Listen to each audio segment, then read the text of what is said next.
All right, hi everybody, welcome back. We are at our last video of our focus group series on science of nutrition. I want to say congratulations for everyone that dove in or that are watching this in the future. Today, to do our final recap and follow up and kind of overview, I've got Don. So Don, week 3, our pro with the body comp test and the example there and all the good tips. Hi Don. Hey, And then of course, as always, the man, the myth, the legend, Casey Mitzel. How you doing today, bud? Doing awesome. Happy to be here. I'm excited. I'm very excited for you to be here because, Casey, I'll turn it over to you on this, but we're going to just recap all the main bullet points. It says there was 4 weeks of calls. We really provided a lot of good information for people, and ultimately clarity is kind of the biggest thing that people have gotten out of this. They went from kind of knowing a lot of myths and a lot of jargon and not being clear to being like, oh my gosh, it's so simple. I see it clearly now. So we just want to do a recap today of what, if you're kind of catching this at the tail end, or if you're watching this video, it's just got some good videos or just got some good things on it. I'm going to turn it over to Don to basically just kind of have you run through like the main bullet points. But before we get into that, Casey, you've done this your entire life. And I do joke about the man, the myth, the legend, but you have over 25 years of every kind of personal training experience, certifications, nutrition. You know your stuff on this and you study it diligently. One thing I also respect about you is even before this call, you're like, hey, look at the most recent studies on this information right here. And even your sources are facts checked in. So anyways, you are the man. There's no myth. You are the legend. So I don't want to pump you up too much. But could you just kind of share with us some of the things you see that are the breakthroughs for people, and maybe some of the breakthroughs you've seen just in this last series for people before we dive into the review? Yeah, for sure. Well, I mean, really what the biggest thing that we've been talking about is scientific variables and reducing the number of variables so that you can understand what's working and what's not working. I mean, that is probably the most important thing. So if somebody has heard a myth or a urban legend or whatever, if you want to debunk it, you can test that theory. I mean, provided that it's, within the realms of what we're talking with just education and science. But I mean, test that out. Find out some of these things that have been working really well for you. And what we're seeing, so kind of the recap is we're seeing people who are tracking food and realize that their carbohydrates were well over what they had even thought they were, or their protein was way under what they had anticipated. And those are a couple of really big ones because that affects everything. If you overeat above and beyond your maintenance calories by 100 calories every single day for a year, you're going to put on 10.4 pounds of body fat. That's just 100 calories. That could be like a hard candy. And this isn't made to be like freak you out, but it's just to understand that energy balance is really important. It's really a critical thing and over time. But just on the other side of it is if you start walking to the grocery store from a couple of blocks away or a couple of parking spots away every single day for 365 days, you're probably going to see some weight loss there too. So we can make small adjustments. And I think that was the other thing that we were really seeing was progress over perfection, right? This is an ongoing thing. And if you're testing theories, or if you're testing, is this how my body should respond or is responding, then we have to give it that time and we have to keep working with it. And then, wow, we got that. That seems to be the answer. Now I'm going to just hone in on that. And I'm just going to focus on that because that seems to be correct for what my body is telling me and how my body is responding to it. So those are the couple of huge ones that I saw, Brad, the tracking thing has been huge for people. I mean, the studies show it. The studies show that you're going to eat about 15% less just by tracking, just by saying, writing it down. I mean, that's huge. And people are seeing where some of the shortcomings are. So there's no boogeyman out there, right? There's no like, why is this not working? Why is this not working? So when we take away those variables, we see that the boogeyman is gone. And we have a scientific reason for what's happening or not happening in the responses that we're trying to get from our body. Yeah, that's what I've seen too. And Don, if you want to comment on what you've seen, I'll just kind of keep it really short because we'll get into the overview. But what I've seen is just a level of calmness when people being like, wow, I can control it all. I don't have to wonder. We all got enough on our plate. We don't have to worry about it. So knowing the science of where to focus at, the tracking has been huge for people. Just the clarity and really understanding body comp, because we've all put way too much, put too much emphasis on the scale. And just that mental freedom of knowing why that is, instead of having to play that head game of like, well, I know muscle weighs more than fat, which it actually doesn't. It weighs the exact same, but the volume of it is different. But like, oh my gosh, why is it doing this? Well, we know exactly why. And then the nutritional components, you can literally go back. Like it's just literally an equation. Also going back to when you balance it out, you have less head games on all of this stuff. So it just leaves you free and clear to just run. I think the actual clarity is just like the simple places to look, and that it's going to happen. You don't have to wonder. And just why things work that way, that light bulb going off. There's just been so many things. Exercise, how to feel good, long term, what fat burning is. I mean, a lot of people didn't even know what fat burning was. They thought it was literally something like we made up. So just the understanding of all those things and how to self-navigate really easily if they're not feeling good. So that's been my take. Was Don, what have you heard from what people are saying out there?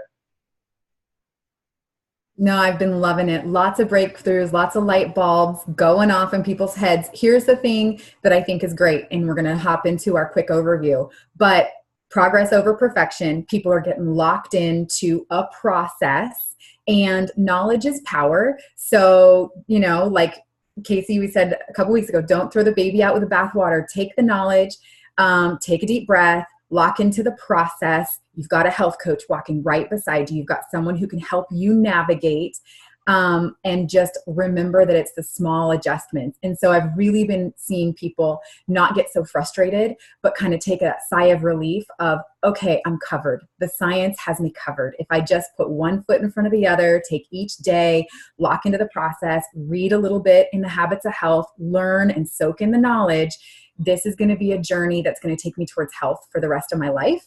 So I'm loving that that's really what we've gotten to dive into, because it's the nerdy stuff that gets some of us really excited. It's also the nerdy stuff that can overwhelm some of us. So just take it a day at a time, take it one knowledge, little nugget of information at a time, and apply it to your journey, but know that it's process. It's a process of learning, and everybody's at a different place in that process. So wherever someone's at, they're going to be able to take this and learn and kind of go from there. Casey, I would love to just kind of go over the highlight reel, basically, of our last 4 weeks. So let's dive into, week 1, we talked about the science of nutrition, fat burn versus a calorie deficit. What would you say the 2 or 3 biggest nuggets are from that week that you saw people take away and kind of we could hit home for people? Okay, so fat burn versus... So fat burn versus weight loss, and we talked about just okay, yeah. Gotcha. We'll get to those other points. I got you now. Okay, so fat loss. I hear people all the time. They say well, I fell out of fat burn. I fell out of fat burn. I fell out of fat burn. What does that mean? And for some people, they say because I gained a pound. Okay, fat burn is a process. Fat burn is a metabolic process that happens just like burning a fire in a bonfire. It's like this is creating energy, or the transfer of energy. So it has nothing to do with weight loss. Although when you're in fat burn, your appetite's controlled, your energy might be higher, you have clearer thinking, you're not eating everything in the house, and that's reducing the number of calories, and that's allowing you to have the result of weight loss. And we're going to talk about the difference between weight loss and fat loss too. But weight loss is a reduction. It's a side effect of eating fewer calories and controlling your energy balance. I love that. And I love that the fat burn helps you control your hunger and your cravings, because, we'll talk about this in the next section of you can't outrun your fork, right? So now talk about fat loss versus weight loss. Okay, so people get frustrated over the weight loss thing, but let's talk about this for a minute. If I've got 2 scales in my office, and you come in and you get on one of them and it says you're 150 pounds and you get sad. And I say, wait, jump on this one. And now you're 120. Are you now instantly happy? Are you instantly like, hey, I'm so happy right now. I know I was sad over there and I just took one step over, and now that number is a reflection of how happy I am. I don't think anybody's going to buy it. You're still wearing the same clothes. Right? You still look exactly the same in the mirror. So, we have to just embrace that and realize that the number is what it is. And it's a scientific variable or a scientific measure of what it is we're trying to accomplish. And there's other methods as well, like the body compositions. But let's figure out what's going on with the real body mass and make adjustments from that. So let's not get caught up in that number, because there's some cool things that are happening in your body. Because I mean, and this is why when I talk to people, and I'm sure all of you guys do too, but you ask them all those questions first. How are you feeling? How are the clothes fitting? Has anybody noticed the changes, that you're, oh yeah, people are saying I'm much more peppier and I'm much happier and all this other stuff and all these positives. And then we get on the scale. Right? So I have the benefit of doing that, because when they come see me, they haven't necessarily weighed at home yet, and they're getting on the scale. So they do that, and now all of a sudden, whoa. No, it's not whoa. It's like, now let's do the body composition. And before we do that, let's self-rank you on a scale of 1 through 5. If 5 is like ideal nutrition plan, that's like what we came up with, whether it's 5 and 1 or 3 and 3 or whatever. If that was the plan, how did you do over the last week based on that plan? And they say 5, I've been doing perfect, right? I already know those measurements are going to be good. The tape measurements are going to be smaller. The body composition is going to be smaller. And there we go, right? So that's the process. It's like, let's find out the reasoning behind, and let's put our mindset in the right spot, because there's a scientific reason for these things happening, and we can make adjustments. It's all fixable. So what I love about that, week 1, we talked about the science of nutrition. If you're locked in on a nutrition plan, if you're doing what's working for your body, if you're, whether you're following a 5 and 1 and you're in fat burn, or, a different variation that you've picked with your coach, you follow that, you trust the process, you trust the science. What the scale says is not your measurement of success. And we'll talk about, it's the body composition. And that was mind blowing for me. Cause like Brad had mentioned last week, I lost 50 pounds 7 years ago. Okay. My body composition though has changed. And that is what gave me just super clear goals of where I wanted to see some changes. And you know what? It wasn't all about the scale. It was about gaining a little lean muscle, but I know I'm dialed in on my nutrition and the big takeaway for me from week 1 was track your nutrition, keep track of it, use an app. Make sure that you're mindful, because it's those small adjustments every day. And when I was tracking, I could see, oh my gosh, I was over on my carbs.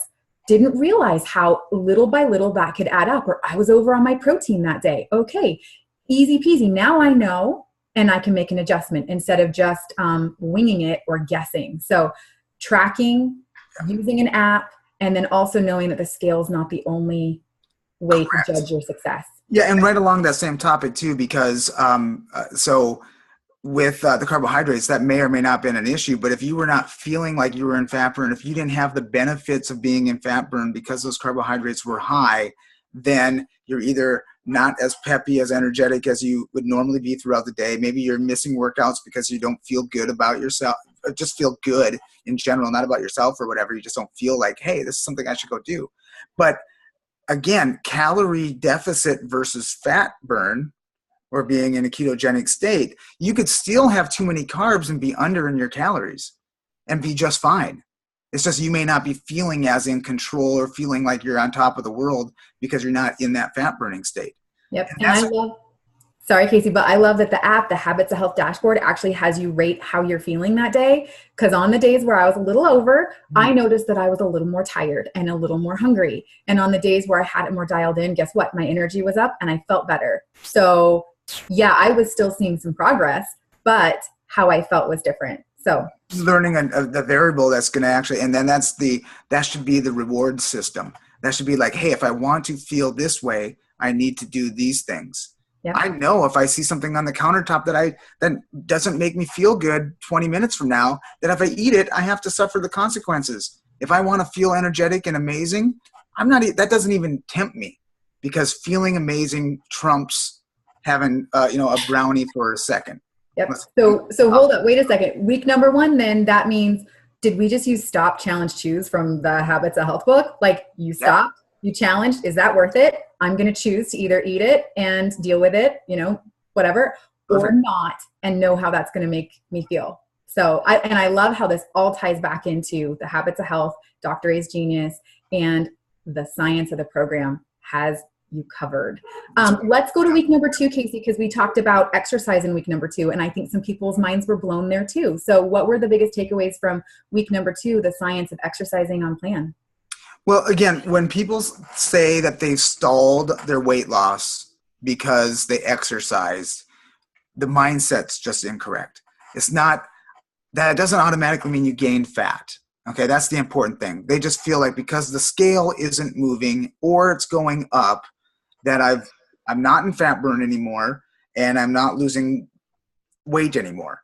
Okay, and I'm in a stall, so it must be this darn exercise that caused me to get out of fat burn and caused me to stall. It's not.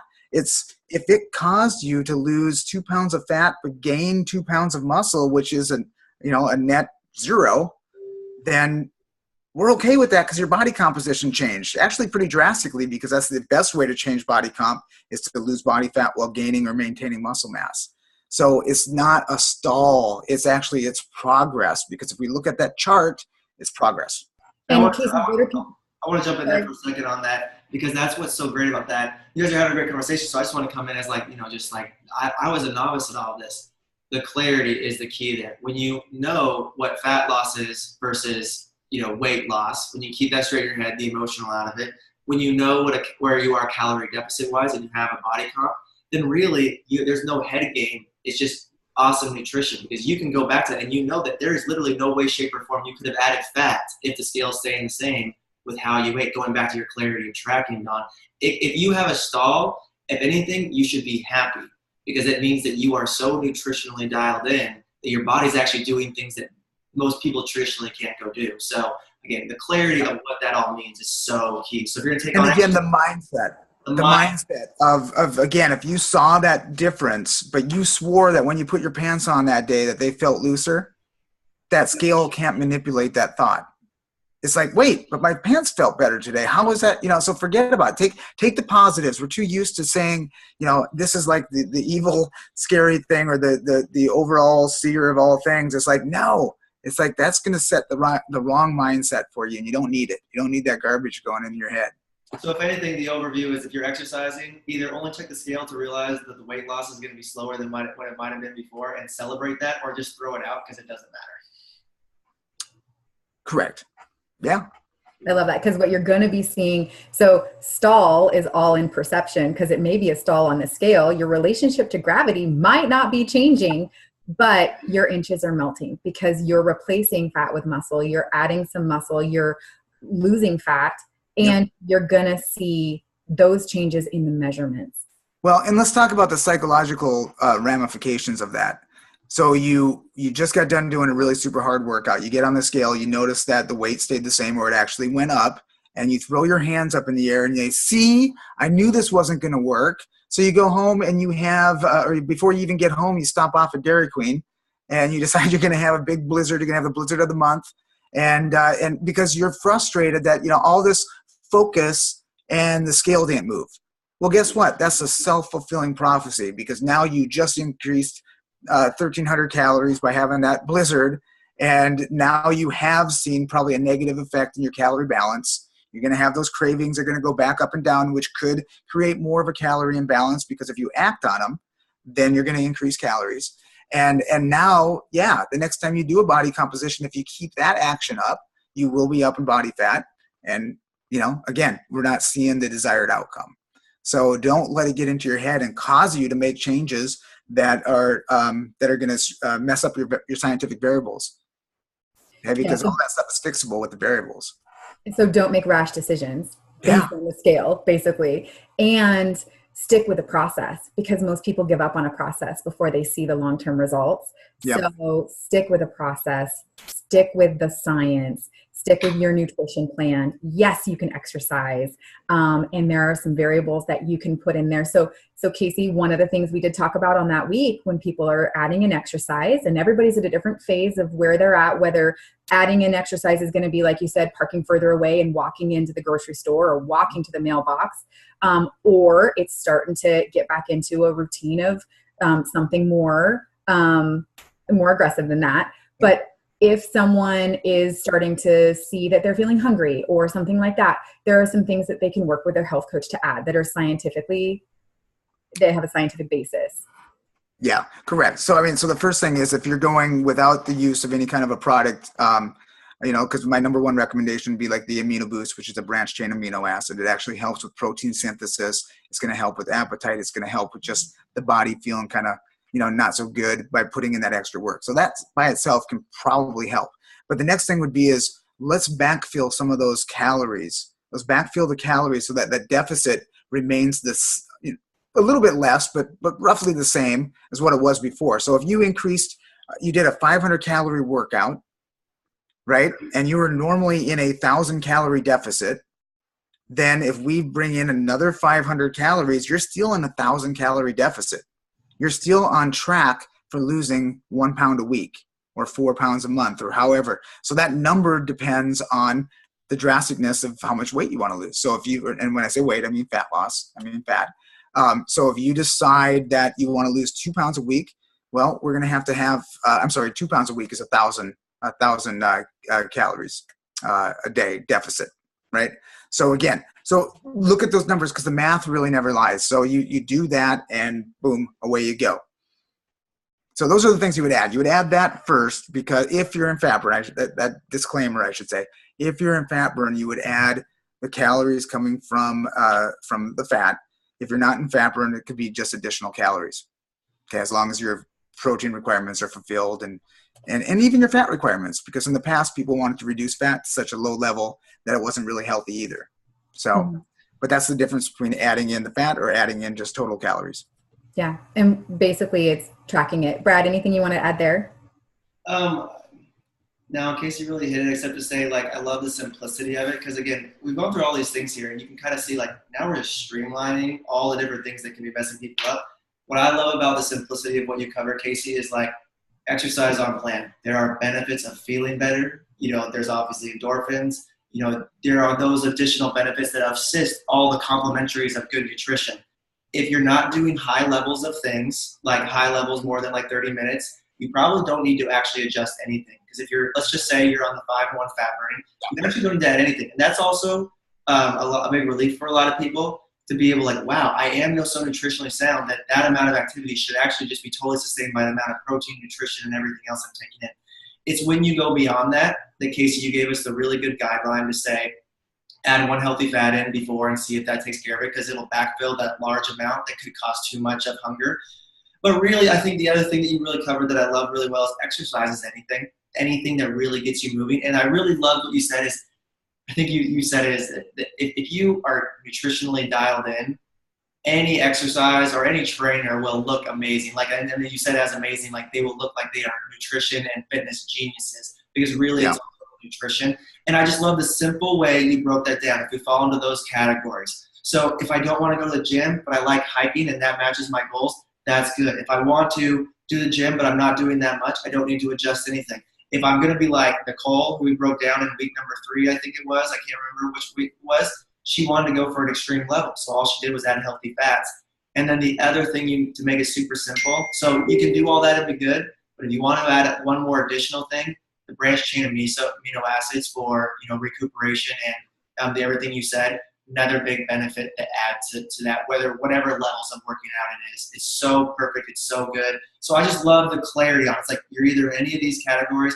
And also there's no gold medal for working out harder, Casey. And I think we didn't really expand on this. If you want to just give one little thing to this, slowly but surely, Dr. Ray talks about little itty bitty habits. There's no prize for working out really hard that one time and not being able to move. And you broke that down really well in that video.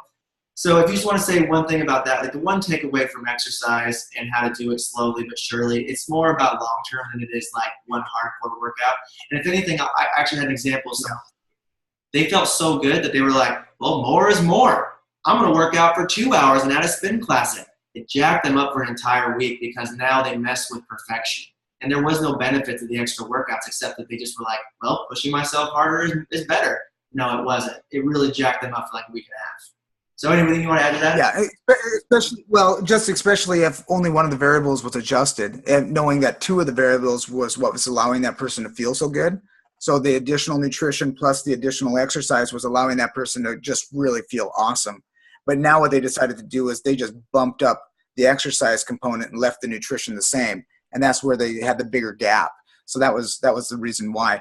And going back to what you said about the, what trainers don't want you to know is that if you've ever read the fine print in any of the the infomercial exercise things that you see out there, whether it's the little twisty thing or even some of the like the P90X workouts and stuff like that, they'll offer a money back guarantee, but in the fine print it says when following it, either the meal plan that they provided in there, which is generally going to be like a very low calorie lean and green type of meal plan, but they say this will work when used with an appropriate menu plan, right, or whatever. But it always has that disclaimer, which means whether you do the little twisty thing and follow your perfect nutrition plan, you'll see results. Whether you do the super hard intensity one but follow the nutrition plan, you'll see results. Bottom line is, you follow the nutrition plan, you're going to see pretty good results. Yeah, even walking the dog. I love the clarity on it. So you either fall into those three categories of it, and those are the benefits, and that's what to do. It's a simple science. And I love your example of the Rosetta Stone, and I believe it was your mother-in-law, or I can't remember who it was, who Casey's classes didn't work, but the consistent kickboxing classes did all of a sudden. So great reminder of exercise.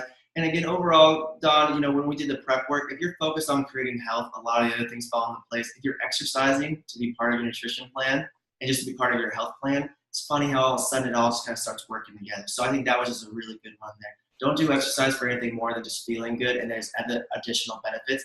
And do it in conjunction with taking care of your nutrition. I think that's a good, clear overview and for a lot of people.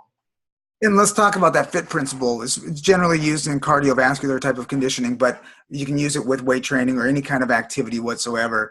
But that FIT principle is frequency, intensity, time, and type. So if you're working out as hard as you can, so you start out 7 days a week working out. Now, guess what? You just ran out of days a week, right? If you started out working out at 100%, well, you've capped out 100%. You can't go more than 100% more than 7 days a week, right? You're at a limit. Now, the next thing is time, right? So now you're going 100% effort, 7 days a week, but you're going an hour a day.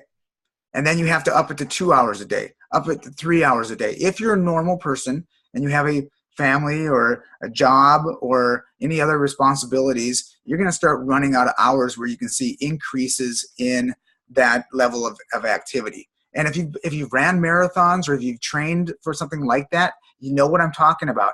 Because by the time you get to the end of training for your marathon, you're putting in some crazy hours running just to prepare you for that one run. And it's probably the number one thing that marathoners have a hard time really dealing with is their personal life is so affected. This is the same for bodybuilders who are putting in all that extra time. And then once you get done with that event, guess what happens? You don't want to run again for a while. You're going to see those benefits that you were getting from all that additional. If you weren't changing those variables together, if you just cut the exercise down, now we have all the problems that are going to be associated with that. Not to mention that if we don't get injured, if we get injured and we stop all activity, right? All of a sudden you're in a boot or you're in a cast or you're, whatever, and all that activity just comes to a halt. Those calories that you were consuming during all that activity are no longer relevant. You got to go back to your daily activity. And you covered that really well in the exercise week about how some people put all their eggs in that one basket and then eventually that basket goes away. So I think a really good way to recap this is in that section, Don, is that simplicity of it is good. Find out something that works for you. Your nutrition will take care of it, and something that works for you. And if really what you need to do to support that, to maintain and feel good. And what I'm really excited to tell you, just for all of you that are paying attention, this has been extra clear for me, but I'm a new dad in the last 2 years. I lost my weight 8 years ago. I'm a new dad. Got a second one on the way, and we've recently built a house. It was not a good year. My body composition has only improved because I was able to lock onto the nutrition principles I need and stay fairly active. I didn't have all my eggs in the exercise basket, and that would be my only thing keeping me there. If not, you would see me at probably a 45, 50-pound heavier man in front of you right now. But also, there's all the other benefits that go with that. But the simple breakdown of exercise, how to do it, what to do, not the details of exactly what to go do specifically exercise-wise. Find something that works for you. Dial in your nutrition. Stay regular. Yeah, anything will help you have a good muscular athletic fit. Brad, I want to clarify something. I think that's a really good year. I think you had a really good year. Those are positive things, but your time has been, and I know what you're saying with that, but so in different categories of your life, your energy and probably your focus and some of those things. So you did have to be that much more dialed in the process. But all positive things with the kids and the new home. I mean, that's the goal. That's the thing you're shooting for. Exactly. And my healthy lifestyle didn't need to sacrifice. And that's the gift that everyone gets to give here. And again, going back to it, I don't have to wonder. I just get to know the things that I need to focus on. To your point, Casey, which I think we've been hitting on science, but really what we've been doing is giving people mind freedom. I don't need to wonder. I just need to take care of what I can take care of, and there's no emotion to it. And then I can also self-navigate and stop challenging you. So exercise, awesome. Love it. Yep. And it's really about navigating the seasons of our lives, right? And being mindful of body comp. Week 3, Casey, you broke down body comp. You broke down a lot of different examples. That was awesome. You used my example, which was great. Any takeaways you wanted to add from week 3 before we kind of jump into the takeaways from the X factors you guys did last week? I don't really think so. I mean, I think we nailed that pretty good. I think people understand that body composition is the difference between fat mass and muscle mass. There's a certain level of muscle mass that you want just to, if you're going for a look, if you're going for an athletic appearance, you obviously know that you need to have muscle mass in order to have that look. If it's functional because you do exercise or because you like to run or you like to hike or you just like to lift up your kids without feeling like you're straining, those are all requirements of having lean body mass that's working in your favor. So fat mass, there's really nothing that we have been able to find that it's been proven that we need any fat. Well, we need some, but the fat mass on our body. So it's just something that we can do less of. And depending on how low you go is really up to you and what you want to cosmetically look like, I guess. Because once we get under those norms, if you remember the chart, once we get under those green zones, then it's basically just a cosmetic, right? Because the health concerns are gone. Mm-hmm. And Casey, just so people know, and we can be really clear with that, for the healthy zone for a man is a little different than a healthy zone for a woman. And that it really is about function and how we feel and what we're able to do. Correct. Yeah. And again, I mean, after we're under the excessive amount of body fat, then that's up to you. I mean, if you're feeling really good, I mean, this is all relative to you just being you. It's like a body composition. If you have the best activity at a certain body comp, run with it. There's no right or wrong answer here once you get below those high excess levels. Now, if it's affecting any part of your daily activity or your confidence or something like that, that's a whole different story. Then we set a new goal and we accomplish that goal. Yeah. And from a medical perspective, sorry, Brad. I'll say something about that real quick, since this is a balance of science, but also psyche, it seems like, because the science proves the psyche, is what you just said there is so key. This is just facts and science of where you could go and what you can go. I had someone last week who literally had lost 25 pounds, read a BMI chart, which is, by the way, not as accurate as a body comp test. It will put you in the same vicinity, probably. Gives you it's like a compass. It'll point you in the right direction, but does not tell you where you're at in a GPS type of a way. So basically, they lost 25 pounds, read their body BMI, and then we're all bummed because they thought they were happy where they were at, and then they got information they should be going 10 more pounds. One, they don't know that because they haven't got a body comp test. So first case, go get a body comp test. Rule your body by a body composition test, not by the scale or the BMI chart. But 2, why did she get all messed up? Because she was happy. If she's happy where she's at and she's lost 25 pounds and her body composition has improved. She doesn't even know what her body composition is compared. She could be totally good. That's not the point. Let's assume she's not even. Let's say she's still up a little bit of body fat. If she's happy, she's happy. And that's what she should rule. And no one should ever govern it by what the body comp test, or, I mean, especially things like BMI and the scale that aren't as accurate, but definitely, especially the body comp test that is accurate. Like Dawn's example, they should never judge it by what is saying is more optimal. They're just giving you stats. So if you feel good where you're at, you feel good where you're at. And so, Dawn, I think the big thing for me, being a novice person that's just practicing this, what I took away from that call is that just judge your results on body comp. I literally watched you have ultra clarity on this. Wow, my lean body mass has improved. And now I know what my lean body mass is. I have lost 50 pounds. man, I know that like, since having a kid, like I know I want to actually go down a little bit more, but you actually thought it was more than what it actually was. So really it was, you thought it was 20, but really it was like 13. It was just optimizing because you're technically happy day to day, but now you know what it takes to optimize. That is clarity, get body comp test. I think the example itself proves why you should do it and proves everything else that we cover. I think that's the recap, in my personal opinion. I think that's what the recap is all about on that week. Yep. And the clarity for me is I'm looking long term. I know I'm in my mid 30s. I want to be healthy, happy, fit, and not have any negative health things going on in my life when I'm in my 50s, my 60s, my 70s. So I know that just knowing where my body comp is, knowing that I'm being mindful, I'm preventing or at least decreasing the chance of having diabetes and heart disease, because that's where those general rules of thumb come from with the body comp and the BMI. It's really to help people have long-term health. So I know what I do now and being mindful is going to help me be healthier in the long run. And it just became a lot more clear. I'm not fighting with the scale. I'm actually learning how to be healthy, live at a healthy weight, have healthy body mass so that my body can do what I want it to do now, but also in the next decades of my life. Yeah, and if you remember that picture, I think we showed that picture during one of these weeks of the 5'4", or no, it was a 155-pound person at all different heights and different heights, basically, I guess is what it was. But I mean, that's a good example. Is like we can't just be basing it on what we think. I mean, it's like we're all going to look different. We're different people. Yeah.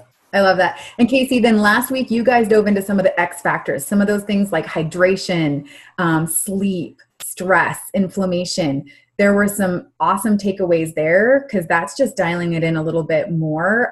And some people can kind of throw the baby out with the bathwater when it's kind of like, oh, I'm stressed. I guess I can't move forward in my health because I've got too much stress going on. But really, when you look at it, those factors aren't something that would throw someone off completely. Those are just smaller things that you can change and adjust along the way to have even more of a well-balanced, handle on your health. So anything that you guys wanted to kind of being aware of that. I mean, we're all pretty sure that, we know that stress influences our weight, but do we know why? We know that those hormones that trigger food response are released in greater amounts when we're under stress. So that's going to make it possibly more challenging to stick to some of the things that you put into place. But knowing that is, like, again, part of the battle. It's like, hey, I recognize this, so I'm going to guard my psyche against this because it's going to happen. So I'm going to know what to do with it. So I'm going to be prepared.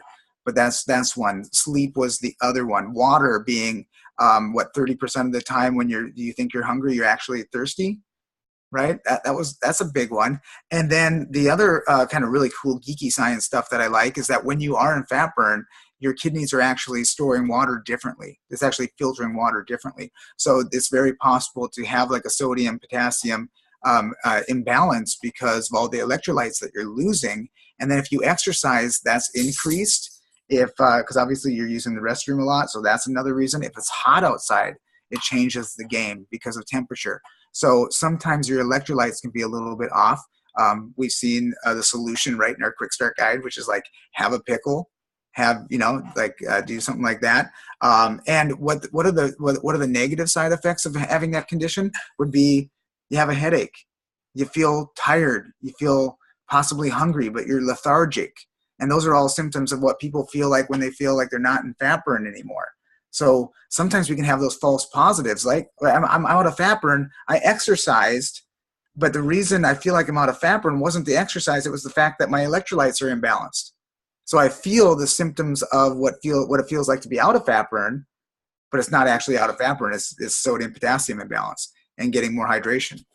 So, so we can get freaked out and think it's one thing and it's not. I mean, it's like, if you ever had the flu, right? And you had the flu after eating something, for some reason, you always feel that even if it's your favorite thing, that was the thing that gave me the flu. And then now you can never really eat that again because you're like, oh, last time I ate this, I got the flu. And you have that feeling, it sticks with you because it's such an icky feeling. But that's how we feel, whatever our boogeyman is. We feel like if we were told not to do it, or if we do it, that it's going to create this negative response. Well, sure enough, but it's usually because of something else, and we just wanted to put a name on it. I love that, Casey. I'll cap that off with right there by just saying go watch the video on X Factors. Casey, you literally were a genius on that. And what's cool is that, you know, just to kind of take away what most people's takeaways were on that, is that, I'm glad you said boogeyman. It's what you covered is you explained why these things actually really explain really the first few weeks we talked about. Is it really is simple layouts. So, you know, sleep, not getting sleep is not going to affect your ability to lose fat. What it usually affects is your, you know, ability and your chemical balance, and usually just goes back to you're probably taking in more calorie intake because of all the benefit, or because of all the things that are going on. Same thing with stress. Same thing with not hydrating, as well as the other things that play a role with your body. Like literally just the clarity to kind of call out the urban legends on it and the myths, ultimately giving you guys more clarity to know the cause and effect of, like right now, sleep training right now. Got 3 hours of sleep last night. I woke up wanting to eat the Spence. I didn't give in to that because I know what my body's doing. So anyways, long story short, go watch that video. Super great. And all that stuff's rooted in chapter 17, 19, 20, and 21 of the Habits of Health. So super awesome. So I think, Casey, you were going to wrap us up by like. Yep, I love that it all goes back to. Go ahead, Doc. It's okay, Brad. There was just a little delay. Just love that it all ties back to the Habits of Health, the book that everybody has in their hands already. Yeah, exactly. So can you hear me okay? Is it still delaying? No, you're good right now.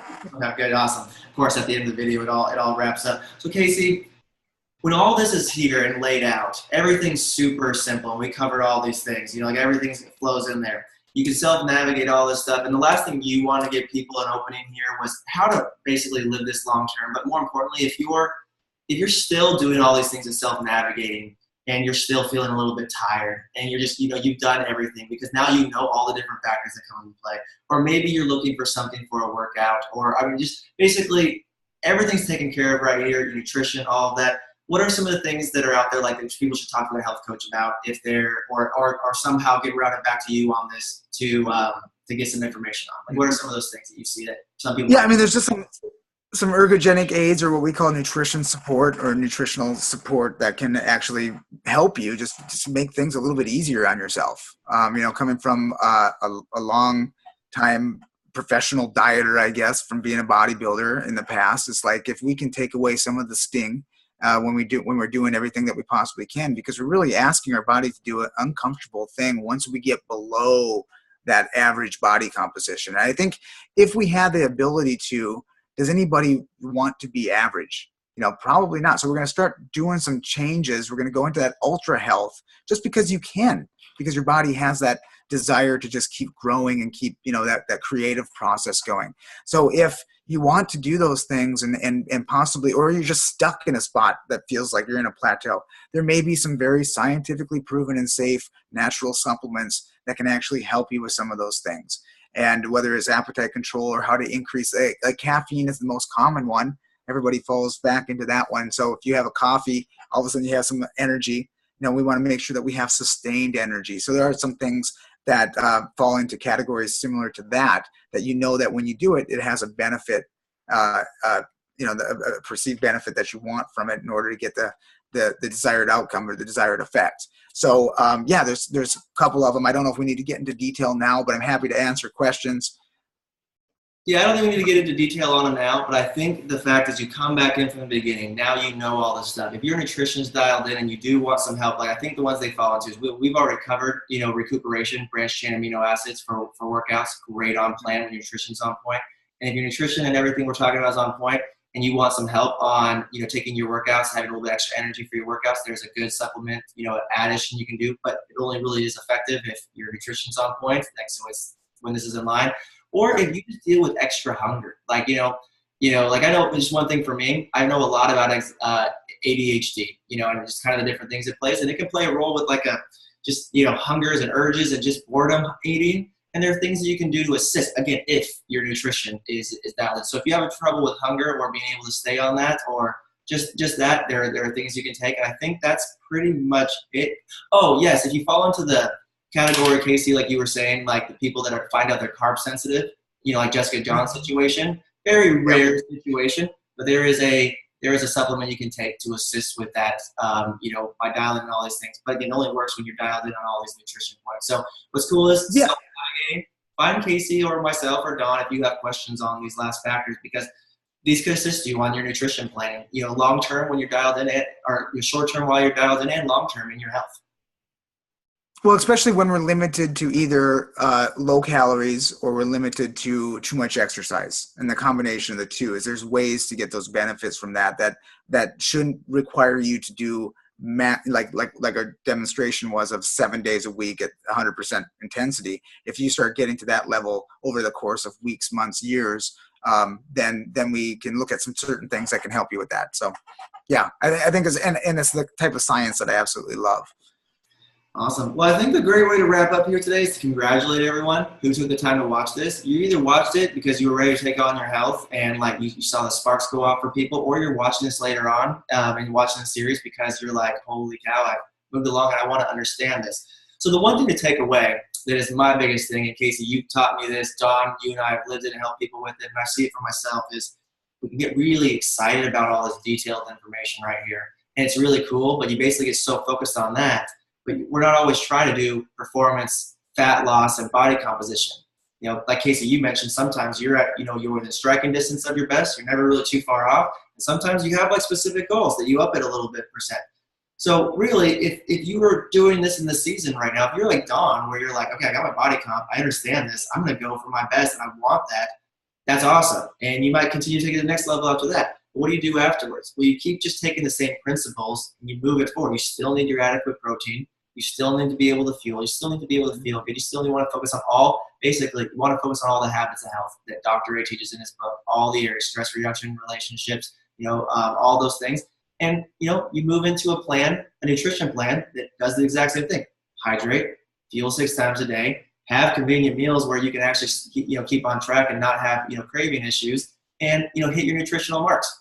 Every single day, whether I'm dialed or not, I'm focusing on getting my protein in. I'm focusing on getting my adequate nutrition in. I'm focusing on being in my calorie, my TEE on the day, and getting good exercise and taking care of all those other factors that really play a role in my ultimate overall health. So for the people that are like, now I've learned all this, where does it apply? You're either dialed in and taking it to the next level, or you're practicing how to live it sustainably long term. And it's where the sustainability comes in long term for people, because anyone can diet. It really comes down to be like, I'm proud to tell you that 8 years of this, I've never been up and down in my health journey. I've been like this to this. Don, you've been like this and this. Well, you were pregnant one time, and even that was a healthy pregnancy. Casey, you even being a bodybuilder, you would do this. You told me that. I've seen you for 4 years be like this. Like, if you had to go to Hawaii right now, you would not be worried about it. And you're not stressed out at day to day about your nutrition. You just live it. It's more of something you focus on. And that's where we ultimately want you guys to go with this. And so this knowledge helps you move that direction. Let me hit on that for a second too. Maybe not specifically on that topic, but here's the thing: because you are excited, and because you mean in Hawaii, that topic, or another topic? Yeah, no, that would be great too. But no, because you are excited about it, and obviously we live on this planet with all of our relatives and friends and coworkers and everything else. We're still inspirations to people who want to see improvements in their health and their journey. So we have to be very careful of some, it's like, hey, wow, what are you doing? And you start breaking down your grams of protein per your lean body mass, and you're breaking your body composition down and all of this other stuff. That person who was just about ready to probably come join you on a journey of health is going to be like, that's too intense. I don't want to do that. But if you start the way that we all started, which is like, hey, maybe it comes down to as simple as you're having 2 glasses of wine at night, you cut it down to 1. You're not doing any activity, you park further away in the parking lot, that kind of thing. So, let's remember that just having this knowledge is powerful, but it can also be discouraging to other people. So we want to make sure we bring people in at the level that they're at, so we can add these things to them, because it is a process and it is a journey. And the most important thing is that we help people just move forward. Yeah, I'm sorry to add on to that, but that's something I'm also really passionate about. Don, if you want to wrap us up here as we finish up today, this would be good. There's actually 2 parts. So yes, as you learn this information, remember the fundamentals. Don't go out and tell people, like, this is my favorite, when I've really helped someone change like their habits and they've lost like 50 pounds. Someone comes up to them with this glimmer of hope, like, hey, I know you're not very disciplined. Can I do this? And they're like, yeah, I'm just working out and exercise and it's great. No, that's not what they're doing. They're on our program. They have support. They've got easy nutrition. And what you just did in that example, Casey, is in that example that I see all the time, you just took away all the hope of that person. Oh, I've already been told I'm supposed to eat right and exercise. So utilize that. Start off. I don't know how to do it. I don't know what that looks like. I don't know what to do. You know, that kind of thing. So for the example of the inspiration out there, and also the example to give you confidence, because I know a lot of people that I've encouraged to watch these series are sitting there right now. Like, you know, I actually know someone right now that's like on their second week, and they're just like, I can't seem to get over that hump of why people get this. The deal is, stay with us in this community. I'm healthy because I have a Be Slim Club order that comes in every single month. I'm surrounded by people. I constantly work at it. I'm not obsessed with my health, but over time, it just becomes something that I do. So if you stay with this community, you stay with these steps, and you plug into this, this is your health system. And so I guess that would be my last takeaway on this, because I think your point there was so solid. That's how you really take all this information we give you and you apply it long term. Mm-hmm. Like you're home with someone. And I think that's the other thing too, is that there's so much boogeyman and urban myths out there. You stay here, you're good. We will encourage you to go seek more information that will prove what works well for you. But you don't got to go do some gimmicky workout. There's no supplement you do. We've got what I found over the years of doing this is my way of being able to, in real life, and get nutritional, good information and be able to go live that as well. So anyways, if you want to say anything to wrap up, that's what this is meant for me. My final takeaway, I think, was something Dawn said in the very beginning, because it triggered something with me. And she said, you know, you're going to have support and a health coach with you the whole way.